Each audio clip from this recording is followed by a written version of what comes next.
Any young man that's listening to the sound of my voice, whether it be socially, whether it be financially, whether it be in a romantic relationship, whether it be from a fiduciary perspective, in other words, anything you govern uh, or manage, in other words, your responsibility of a financial or business situation, or spiritual. This is what I want you to do before you make any steps when you fucked up. Okay. I need you to evaluate your mindset, your ideal at the time, not idea, ideal. In other words, what was my thought process at the time I entered into this situation? I want you to evaluate the relationships you had. This is a big one right here. Your perception of God. I want you to evaluate how you perceived God at the specific time you fucked up.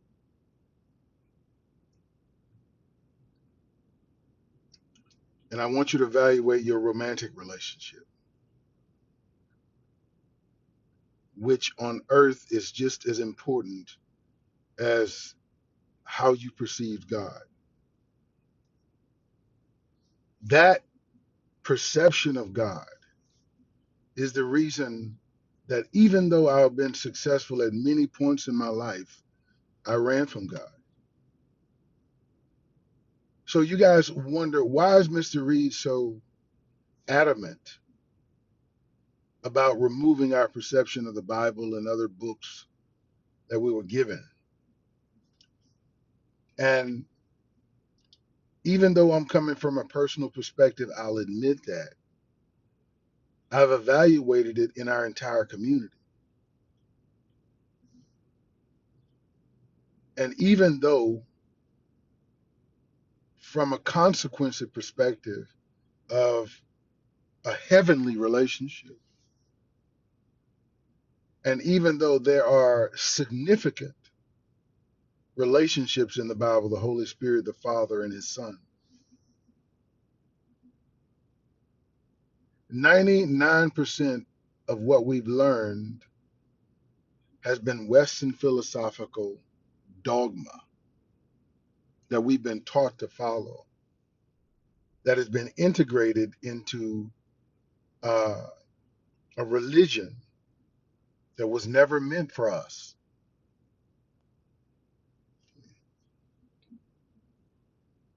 And it allows you to continue in a circular reasoning. Let me give you an example. If you continue to evaluate your screw ups by the Bible, what do you think is making you screw up? I contend anybody to come to a conclusion. And it's easy to make any excuse as to why the Bible is not to blame, or my religious belief, or my perception of God did not bring me to this place. But I guarantee you it's a lot simpler to see God as He is and not how others want you to see it. Things that I don't believe anymore. I don't believe that we were born in sin. I don't believe that shit. I don't believe that at all. I think that's something to pull on you to guilt you for the rest of your life. Do I believe God is a taskmaster? No. This is what I do believe. I believe whatever you want in God, you have to work for it.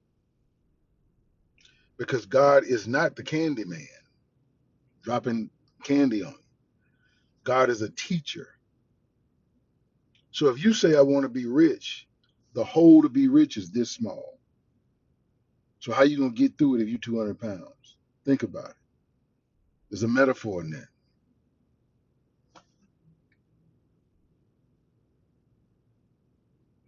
We need to understand that everything exists.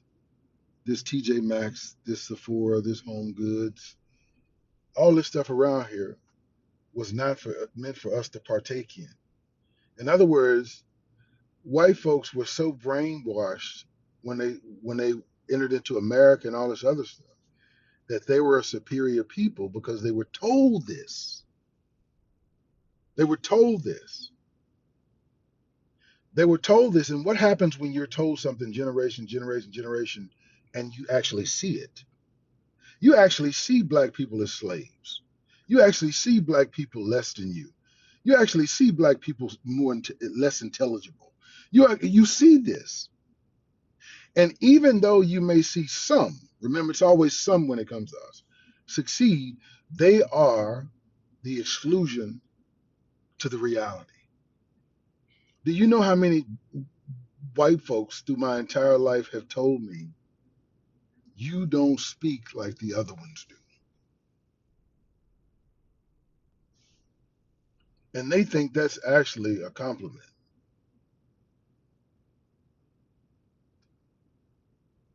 Nothing that I say is an indictment against white people. It's a reality that exists. It's not that white people are all bad. Most of them, I think, are good. I just think they live in a perspective that has benefited them because it was built for them. And we are the exclusion. So it was never meant for us. So to allow us in takes time. Well, I subject to you guys and submit that we don't have any more time. It's not the fact we're being misplaced or, excuse me, replaced. Who wanted to be in that position in the first motherfucking place? Nobody else saw what Mexicans are doing, right? And every other culture that was colonized around the world had the same caste system because they were given it.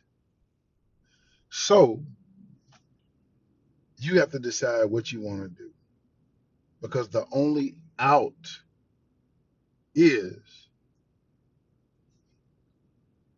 monolithic coalescence. In other words, actually working together initially to our detriment, but to remove us from our demise and to move us into ultimate success. Black people have to become first valuable internally to be valuable to others externally, to sell whatever we create.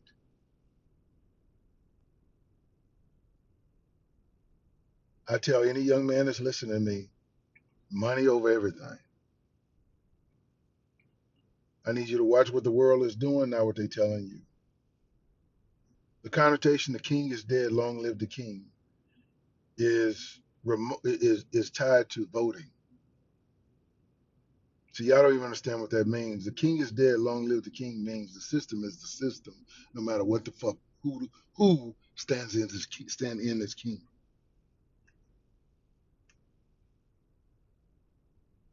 The king is dead, long live the king. And this country is apropos to that statement. The king is dead. The king's always so who you vote for. Every year, if you want to be wealthy, I would ignore voting until you have the leverage to move a politician. You're wasting your time standing in that line. Every Negro you vote for, I don't care if he's president, I don't care who he is, has already been bought and paid for. It's a reality. America is a facade. And unless you learn the reality of what it is, you're going to continue to fail or continue to grasp for straws.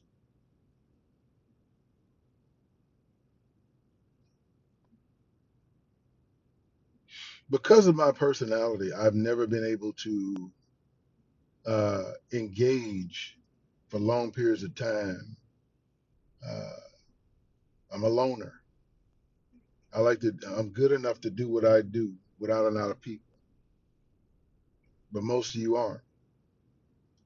But most of you are beginning to think like me. And I'll tell you this, think like me, but don't act like me on the job.